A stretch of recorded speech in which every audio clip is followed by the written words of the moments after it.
বন্ধুরা, আজকে আমি আলোচনা করব এলআইসি বা বিমা কেন করবেন। এলআইসি করার আসল উদ্দেশ্য হচ্ছে প্রত্যেকটা পরিবারের 5-7জন করে ফ্যামিলি মেম্বার থাকে, কিন্তু রোজগার ব্যক্তি থেকে একজন।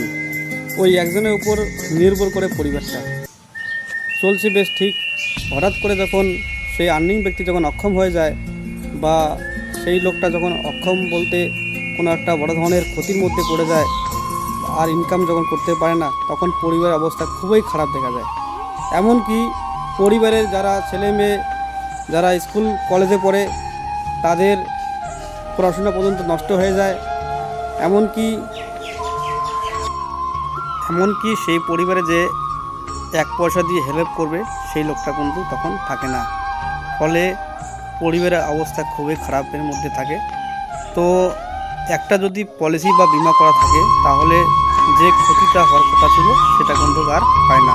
কারণটা কি, প্রপোজাল তখন ডেট হয়ে যাবে, হওয়ার 1 সপ্তাহ কি 10-15 দিনের ভিতরে সেই পরিবার ক্লেম পাবে।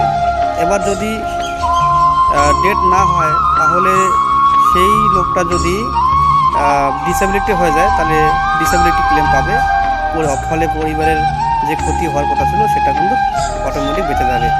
তো তাই বলি বন্ধুরা, কি করো আর না করো, অন্তত নিজের পরিবারের জন্য একটা বিমা বা এলআইসি করেন। এতে আপনার পরিবার বাঁচবে, আপনার সমস্ত দিক দিয়ে উপকার হবে।